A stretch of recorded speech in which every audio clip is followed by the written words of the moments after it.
बिस्मिल्लाहिर्रहमानिर्रहीम। अस्सलाम वालेकुम स्टूडेंट्स, उम्मीद है आप खैरियत से होंगे। आज की वीडियो में हम class 10th maths national book foundation chapter number 4 exercise 4.3 को स्टार्ट करने जा रहे हैं। स्टूडेंट्स, हम जब भी कोई एक्सरसाइज स्टार्ट करते हैं तो उससे पहले उसका बेसिक कॉन्सेप्ट क्लियर करते हैं। इस एक्सरसाइज में जो हमारे पास मेन कॉन्सेप्ट है वो है एब्सोल्यूट वैल्यू का। अब एब्सोल्यूट वैल्यू क्या है, उसके क्या रूल्स हैं, क्या सिंबल्स हैं, वो हम सब पहले यहाँ पे क्लियर करेंगे, देन हम क्वेश्चंस की तरफ आएंगे। एब्सोल्यूट वैल्यू के जो हमारे पास सबसे पहले सिंबल है वो जैसा कि यहाँ पे आपको नज़र आ रही हैं, क्वेश्चन नंबर 1 के अंदर ये वाली लाइंस हैं, इनको हम एब्सोल्यूट वैल्यू के सिंबल्स कहते हैं। ठीक है, इसी तरह जो यहाँ पे एब्सोल्यूट सिंबल्स के अंदर वैल्यू होगी उसको कहेंगे एब्सोल्यूट वैल्यू, और जो यहाँ पे इसके इक्वल के आगे वैल्यू होगी, यानी कि ये एब्सोल्यूट वैल्यू है, इससे आगे जो वैल्यू होगी इक्वल के बाद वो हमेशा पॉजिटिव होनी चाहिए, वो कभी भी नेगेटिव नहीं हो सकती। और इसी तरह जब हम एब्सोल्यूट वैल्यू की जो साइंस हैं उनको ख़त्म करेंगे तो हमारे पास हमेशा प्लस माइनस के साइंस आएंगे। ठीक है, ये तो कुछ थे कंसेप्ट्स। अब हम इसको पढ़ लेते हैं सबसे पहले कि क्या स्टेटमेंट दी गई है कि solve the absolute value equations 1 to 6 तक जो क्वेश्चंस हैं वो आपने इस स्टेटमेंट से सॉल्व करने हैं। किससे? कि एब्सोल्यूट वैल्यूज़ को सॉल्व करना है। तो क्वेश्चन नंबर 1 देखें, यहाँ पे क्या है, 8 है और x-3 की ये एब्सोल्यूट वैल्यू है इज इक्वल टू 88। अब यहाँ पे देखें ये 8 जो है एब्सोल्यूट वैल्यू को हमेशा सेपरेट होना चाहिए, और ऐसा क्यों है?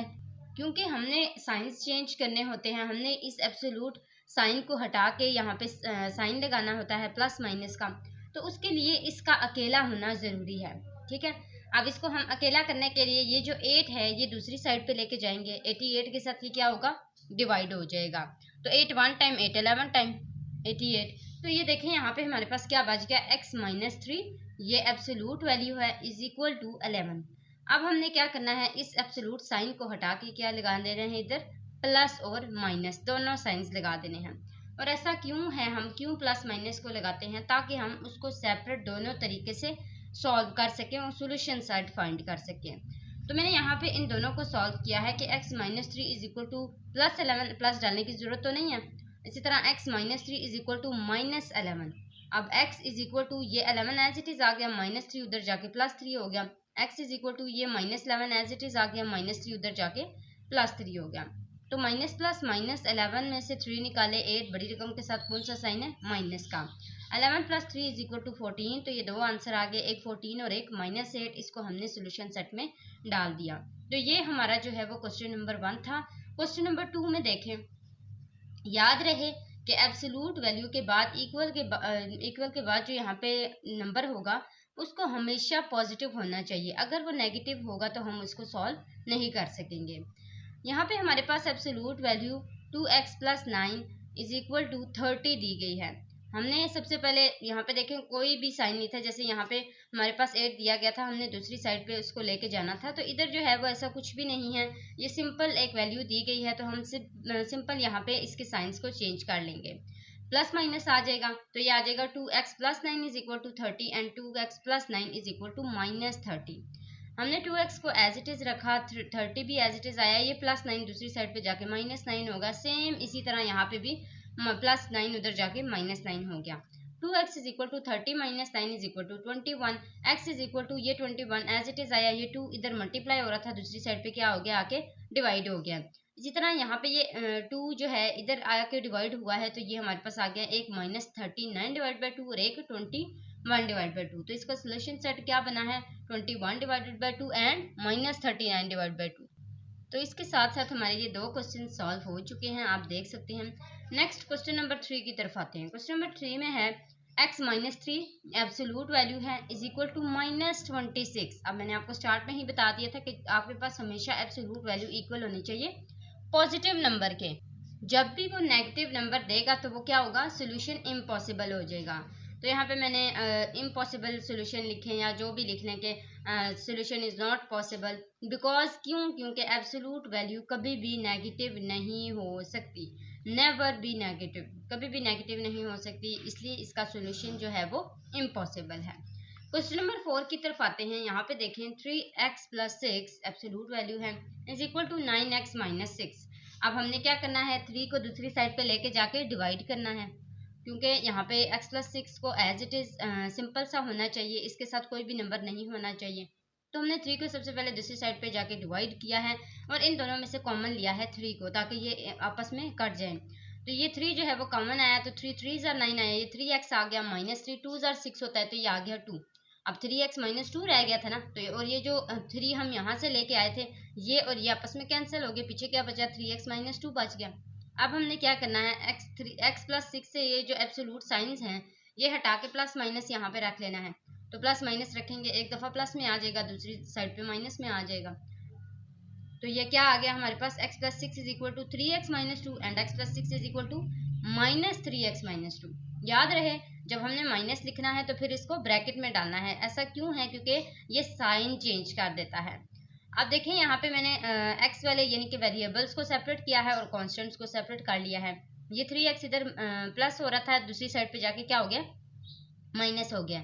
इसी तरह ये -2 एज इट इज़ आगे प्लस था, इधर जाके माइनस हो गया। इस वाले में देखें x+6 एज इट इज़ आया है, इसको मैंने अभी फिलहाल आगे पीछे नहीं किया क्योंकि मैंने इस साइन को चेंज करना है ब्रैकेट की वजह से। -3x माइनस माइनस प्लस और ये आ गया 2। अब यहाँ पे देखें ये -3x इधर आके +3x हो गया, ये +6 उधर जाके -6 हो गया है।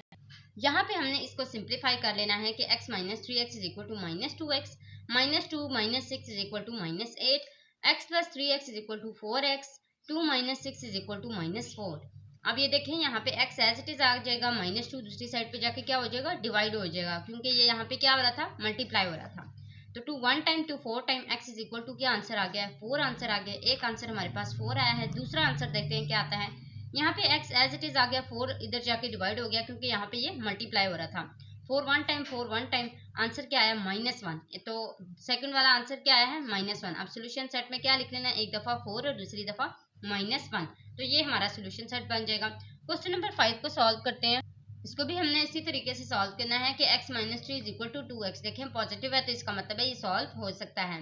एब्सोल्यूट साइंस को हटा के प्लस माइनस लिखा, तो एक दफ़ा प्लस में लिखा, एक दफ़ा माइनस में लिख दिया। x - 3 is equal to 2x हो गया, x - 3 is equal to -2x हो गया। अब हमने क्या करना है, वेरिएबल्स को सेपरेट कर लेना है। ये 2x इधर आके क्या हो जाएगा, -2x हो जाएगा। ये -3 उधर जाके क्या हो जाएगा, +3 हो जाएगा। इसी तरह माइनस वाले को देखें, x - 3 is equal to -2x है, -2x इधर आके +2x हो जाएगा, ये -3 उधर जाके +3 हो जाएगा। अब इन दोनों को सिंप्लीफाई करते हैं, x - 2x is equal to -x आ जाएगा, क्योंकि एक ही x रह जाएगा तो सिंपल इसमें x आ जाएगा और जो बड़ी रकम है उसके साथ माइनस का साइन है, इसलिए यहाँ पे माइनस का साइन लगा है। यहाँ पे देखें 2 + 1 is equal to 3x is equal to, यहाँ पे 3 बच गया, ये लिखा। ये x 3 के साथ मल्टीप्लाई हो रहा है तो 3 को उधर जाके हम डिवाइड कर देंगे। 3 1 टाइम 3 1 टाइम 1 आंसर आ गया। इसका देखें ये -x इज इक्वल टू 3 था, ये माइनस शिफ्ट हुआ। कैसे शिफ्ट हुआ, देखें यहाँ पे हमारे पास कुछ भी नहीं है ना, तो ये जब माइनस इधर आके डिवाइड होगा तो ये -1 हो जाएगा ना। इसके पास क्या है, कोफिशिएंट 1 नहीं है, तो ये माइनस इधर आके डिवाइड हो जाएगा तो ये -1 होगा। हम इसको 3 डिवाइड बाई -1 को किस तरह लिख सकते हैं, -3 लिख सकते हैं ना। इसीलिए यहाँ पे ये x इज इक्वल टू -3 आया है। तो एक हमने आंसर लिखा है -3 और दूसरा 1। ये हमारा सोल्यूशन सेट बना है। क्वेश्चन नंबर 6 जो कि इस स्टेटमेंट का लास्ट क्वेश्चन है वो करते हैं। इसमें हमारे पास क्या है, 4 - 5x डिवाइड बाई 6 और ये इसके एब्सोल्यूट साइन है इज इक्वल किसके है, 7 के। तो हमने क्या कर लेना है, इस एब्सोल्यूट साइन को हटा के प्लस माइनस का साइन डाल देना है, यानी एक दफ़ा प्लस में एक दफ़ा माइनस में इक्वल को। तो यहाँ पे हमने एक दफ़ा प्लस में लिखा, एक दफ़ा माइनस में लिखा, तो ये आ गया 4 - 5x इज इक्वल टू, ये 6 दूसरी साइड पे जाके क्या हो जाएगा, मल्टीप्लाई हो जाएगा, क्योंकि ये यहाँ पे क्या हो रहा है, डिवाइड हो रहा है। तो 7 6 टाइम क्या हो गया, 42 आ गया। ये 42 इधर आके माइनस हो गया क्योंकि हमने इसको कांस्टेंट के साथ सेपरेट किया है और वेरिएबल को दूसरी साइड पे लेके गए। ये यहाँ पे माइनस था, इधर जाके क्या हो गया, प्लस हो गया। अब देखें 4 - 42 इज इक्वल टू -38, यहाँ पे is equal to 5x as it is आ गया। ये 5 इसके साथ क्या हो रहा है, मल्टीप्लाई हो रहा है, दूसरी साइड पे क्या हो जाएगा, आके डिवाइड हो जाएगा। तो x इज इक्वल टू क्या आंसर आ जाएगा, -38 डिवाइडेड बाय 5। इसी तरह यहाँ पे देखें 4 - 5x divided by 6 is equal to -7। तो 6 जो है वो उधर जाके जब -6 के साथ मल्टीप्लाई होगा तो क्या आंसर आएगा, -42 आ जाएगा। माइनस आएगा ना क्योंकि यहाँ पे माइनस था। इसी तरह अब ये -42 इधर आके क्या हो जाएगा, +42, तो 46 आ जाएगा। 42 + 4 इज इक्वल टू 46। -5x उधर जाके जैसे यहाँ पे प्लस हुआ था वैसे यहाँ पे भी हो जाएगा। ये 5x के साथ क्या हो रहा है, यहाँ पे मल्टीप्लाई हो रहा है, जब दूसरी साइड पे होगा तो आके डिवाइड हो जाएगा। तो देखें यहाँ पे हमारे पास दो आंसर आए, एक -38 डिवाइडेड बाई 5 जो कि फर्स्ट आंसर आया था, सेकंड 46 डिवाइडेड बाई 5। और इसी तरह हमारा क्वेश्चन नंबर 6 भी सॉल्व हो चुका है। हमने सारी एब्सोल्यूट इक्वेशंस जो थी उनको सॉल्व कर लिया है। क्वेश्चन नंबर 7 की तरफ आते हैं। सबसे पहले क्वेश्चन नंबर 7 की स्टेटमेंट को पढ़ लेते हैं कि वो कहते हैं कि explain why the equation 3x - 6 absolute value +7 = 4 has no solution. अच्छा, यहाँ पे आपको बता दिया गया है कि सोल्यूशन जो है वो पॉसिबल नहीं है। अब आपने बताना है कि वो क्यों पॉसिबल नहीं है। ये देखें, ये हमारे पास आता है 3x - 6 और इसकी एब्सोल्यूट वैल्यू +7 = की दूसरी साइड पे जाएगा तो क्या हो जाएगा, -7 हो जाएगा। ये 4 - 7 होगा तो ये हमारे पास आंसर क्या आ जाएगा, -3 आ जाएगा। अब देखिए, मैंने आपको पहले भी बताया था कि जब भी एब्सोल्यूट वैल्यू इक्वल हो नेगेटिव नंबर के तो उसका सॉल्यूशन कभी भी पॉसिबल नहीं होता। तो absolute value of a number never be negative, same वही बात है। So it's solution is not possible. इसी वजह से इसका सॉल्यूशन पॉसिबल नहीं है, क्योंकि एब्सोल्यूट वैल्यू के जो नंबर है वो कभी भी नेगेटिव नहीं हो सकता। तो ये हमारे पास क्वेश्चन नंबर 7 हो गया। क्वेश्चन नंबर 8 को देखते हैं। सबसे पहले हम पढ़ेंगे क्वेश्चन नंबर 8 की स्टेटमेंट, क्योंकि before the start of a professional basketball game a basketball must be inflated to an air pressure of 8 pounds per square inch। क्यों कह रहे हैं कि जो बास्केटबॉल गेम है वो प्रोफेशनल पे जाने से पहले इसकी बात हो रही है कि वो जो बास्केटबॉल है वो लाजमी तौर पे इन्फ्लेट हो रही होगी एयर प्रेशर से। कितने पे, 8 पाउंड्स पर स्क्वायर इंच पे। वो कहते हैं absolute error is the absolute deviation. Deviation का क्या मतलब होता है, रूल्स को तोड़ना। तो वो कहते हैं कि जो एब्सोल्यूट एरर है वो इसीलिए आएगा जब क्या होगा, आप एब्सोल्यूट वैल्यू के या एब्सोल्यूट के डेविएशंस को तोड़ेंगे, उसके नॉर्म्स को तोड़ेंगे। डेविएशंस मैंने आपको पहले भी बता दिया कि नॉर्म्स को तोड़ने को कहते हैं। Find the minimum and maximum air pressure acceptable for the basketball. वो कहते हैं कि मिनिमम और मैक्सिमम, कम से कम और ज़्यादा से ज़्यादा एयर प्रेशर कितना एक्सेप्टेबल होगा एक बास्केटबॉल के लिए। तो यहाँ पे सबसे पहले मैंने लिखा है लेट आइडियल एयर प्रेशर, वो उन्होंने आइडियल बताया ना 8 पाउंड्स। अब वो मैंने यहाँ पे सबसे पहले लिखा कि जो आइडियल एयर प्रेशर है वो है 8। एक्चुअल जो है वो कितना है हमें नहीं पता, हमने एक्चुअल ही फाइंड करना है, तो वो हमने एक्स लेट कर लिया है। एब्सोल्यूट एरर जो है वो कितना है, 0.5 है। अब हमने एब्सोल्यूट एरर देखा वो कितना है, 0.5 है। तो हम इसके साथ क्या कर लेते हैं, x - 8 को जो है वो एब्सोल्यूट वैल्यू के अंदर डाल देते हैं, यानी कि वो एब्सोल्यूट वैल्यू हो जाएगी। और साथ ही साथ वो जो हमारे पास साइन है वो किसका है, लेस देन इक्वल टू का है। वो क्या होगी, वो लेस देन इक्वल टू होगी किसके, 0.5 के। अब हमने क्या करना है, 0.5 को दूसरी साइड पे रखना है। जब हम ऐसा कह सकते हैं ना कि जो x - 8 है वो लेस देन है -0.5 के और ग्रेटर देन है 0.5 से, सॉरी ग्रेटर देन है -0.5 से और लेस देन है 0.5 से। तो हम इसको यहाँ पे सेपरेट अब कर लेते हैं, एक दफ़ा इसको रखेंगे और एक दफ़ा इन दोनों को रखेंगे क्योंकि ये मिड में है। अब मैंने यहाँ पे लिखा -0.5 इज़ ग्रेटर देन, सॉरी इस तरह अगर हम पढ़ें x - 8 is greater than equal to -0.5। अब मैंने इन कॉन्स्टेंट्स को सेपरेट किया, -8 दूसरी साइड पे जाके प्लस हो गया है, इन दोनों को आपस में सिंप्लीफाई किया तो 7.5 आंसर आ गया। इन दोनों को किया तो 0.5 + 8 इज इक्वल टू 8.5 आ गया। और इस तरह हमारे पास x का एक जो आंसर है ना मिनिमम वाला, कम से कम वाला, वो कितना बना है, 7.5 वाला।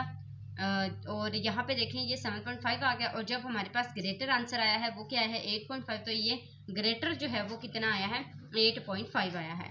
इस तरह मिनिमम वाला एयर प्रेशर 7.5 होगा और मैक्सिमम वाला 8.5 होगा। नेक्स्ट करते हैं क्वेश्चन नंबर 9 को। क्वेश्चन नंबर 9 को पहले पढ़ लेते हैं। Solve the inequality and graph the solution. आपने क्या करना है, इनइक्वालिटी को सॉल्व करना है इसको और ग्राफ भी करना है। 9x - 1 ये एब्सोल्यूट है और यहाँ पे हमारे पास लेस देन इक्वल टू 10 है। तो मैंने यहाँ पे सबसे पहले जैसे उधर किया था -10 को यहाँ पे रखा और 10 को यहाँ पे, मतलब सेम एज इट इज़ रहा है, सिर्फ यहाँ पे -10 को ऐड किया है। तो -10 जो है वो यहाँ पे हमारे पास एक दफ़ा -10 आ गया है और एक दफ़ा जो है वो प्लस, मतलब आप इस तरह इसको कर सकते हैं। मैं आपको अच्छे से अगर इसको समझाऊं तो ये -1 जो है ना, ये अगर एक दफ़ा अगर हम इसको सेपरेट करें तो ये इस तरह होगा ना, -10 is less than equal to 9x minus 1, ये ऐसे सेपरेट होगा, ये -1 इधर आके क्या हो जाएगा -10 प्लस 1 हो जाएगा। तो ये देखिए यहाँ पे आ गया +1 हो गया, और ये आंसर क्या आ गया -9 आ गया, ये देखिए -9 आ गया। और यहाँ पे हमारे पास क्या बचा था 9x बचा था, तो ये 9x एज इट इज़ आ गया। अब दूसरी साइड वाले को देखें, इस साइड वाला जो सॉल्व हुआ है ये कैसे हुआ है, ये -1 पहले ये ऐसे होगा ना, ये अब सेपरेट सेपरेट इसको करेंगे तो ये ऐसे होगा 9x minus 1 is less than equal to 10, positive है ना, तो ये पॉजिटिव लिख दिया। अब ये 9x ये -1 उधर जाके क्या हो जाएगा प्लस हो जाएगा, ये 10 + 1 इज इक्वल टू किसके आ जाएगा 11 के, ये देखिए यहाँ पे 11 आ गया। बाकी 9x यहाँ पे भी है और यहाँ पे भी है, ठीक है। तो 9x इसके इस साइड पे 11 आ गया और उस साइड पे -9 आ गया। यहाँ तक मुझे उम्मीद है आपको समझ आ गया होगा। अब आपने क्या करना है, 9 को यहाँ पे भी देखें, अगर ये मल्टीप्लाई हो रहा है तो दूसरी साइड पे क्या हो जाएगा जाके डिवाइड हो जाएगा, यहाँ पे भी डिवाइड हो जाएगा, तो दोनों साइड पे ये डिवाइड होगा। तो यहाँ पे इसका आंसर आ जाएगा 9 1 टाइम -1, एक आंसर आया है -1, दूसरा आंसर ये 9 जाके डिवाइड हुआ है, ये मजीद सिंप्लीफाई नहीं हो सकता, तो दूसरा आंसर इसका क्या आया है 11 डिवाइडेड बाई 9 आया है। अब 11 डिवाइड बाई 9 देखें किसके इक्वल होता है डिवाइड करके, तो वो हमारे पास इक्वल होता है 1.2 के, और ये हमारे पास क्या है -1। हम यहाँ पे एक नंबर लाइन बना लेंगे, हमने ग्राफ करना है ना इसको, तो ये हमारे पास बन जाएगी एक लाइन, और इस लाइन पे हम रिप्रेजेंट करेंगे किसको -1 को भी और 1.2 को ये भी, यानी कि 11 डिवाइड बाई 9 को भी। तो यहाँ पे मैं 0 लिख लेती हूँ, +1 लिख लेती हूँ, +2 लिख लेती हूँ, -1 लिख लेती हूँ और -2 लिख लेती हूँ। हमारे पास क्या है, एक -1 है और दूसरा क्या है 1.2 है, पॉजिटिव है। तो ये हमारे पास इसका आंसर आया है। ये यहाँ पे देखें, ये कौन सा साइन है, x is less than equal to, तो लेस देन है तो हम इसका साइन इस तरह करेंगे, और जब ग्रेटर है तो इसका साइन ऐसे आ जाएगा, ये ऐसे आपने इसको लिख लेना है। इसके साइन किस तरह आएंगे, इस तरह और इस तरह। यहाँ पे हमारे पास इधर 1 है, 1.2 है, यानी कि 11 डिवाइड बाई 9 है, और यहाँ पे हमारे पास क्या है -1 है। तो ये इसके आंसर आ चुका है क्वेश्चन नंबर 9 का। और आप इसको अगर ग्राफ में बनाना चाहते हैं वहाँ पे भी बना सकते हैं, हमने ग्राफ सीखे हुए हैं किस तरह बनते हैं, लेकिन अगर आप इधर तक भी बना लेते हैं तो आपका आंसर बिल्कुल ठीक है, ठीक है। आप मज़ीद अगर नहीं भी चाहते तो आपके उतने ही नंबर आएंगे जितने आपको ग्राफ में मिलेंगे। नेक्स्ट क्वेश्चन नंबर 10 की तरफ आते हैं। क्वेश्चन नंबर 10 में हमारे पास क्या है 2x माइनस 7 इसकी एब्सोल्यूट वैल्यू, और यहाँ पे देखें लेस देन 1 के इक्वल है, तो ये आ गया -1। सेम वैसे ही करना है -1 और इस तरफ +1, तो -1 यहाँ पे ये -7 इधर आके +7 हो जाएगा, ये -7 उधर जाके भी +7 हो जाएगा, ये आ जाएगा 6 और इधर आ जाएगा 8, 2x रह गया था यहाँ पे, ये 2x एज इट इज़ चलता आ रहा था, 2 इधर जाके डिवाइड हो जाएगा, इधर जाके भी डिवाइड हो, 2 1 2 3 6 2 1 0 2 4 8, एक दफ़ा 3 और एक दफ़ा 4, तो इसके साइंस हमने सेम जैसे पहले बनाए थे ना, सेम वैसे ही बनाने, और इस तरह हमारा क्वेश्चन नंबर 10 भी सॉल्व हो चुका है। उम्मीद है स्टूडेंट्स आपको अच्छे से समझ आ गया होगा। आज की वीडियो में हमने 10 क्वेश्चंस को सॉल्व किया है। नेक्स्ट इंशाल्लाह जो रह गए हैं उनको भी हम कंप्लीट करने की कोशिश करेंगे। मुझे उम्मीद है स्टूडेंट्स आपको सारे क्वेश्चंस अच्छे से समझ आ गए होंगे। आपको कोई भी कन्फ्यूजन होती है आप कमेंट बॉक्स में पूछा करें, ठीक है। इसके अलावा आपने अपने लिए बहुत सारी दुआएं करनी है कि आपका अच्छे से रिज़ल्ट आ जाए, आपका रिज़ल्ट आने का इंतज़ार है। आपने अपने लिए भी दुआएं करनी है, अपने फ्रेंड्स के लिए भी दुआएं करनी है। मैं भी आप सबके लिए दुआ करूंगी कि आप सबको अच्छे नंबर से अल्लाह नवाजे। आज के लिए इतना ही, अगली वीडियो तक के लिए अल्लाह हाफिज़। आपने जाते जाते चैनल को ज़रूर सब्सक्राइब करते जाना है।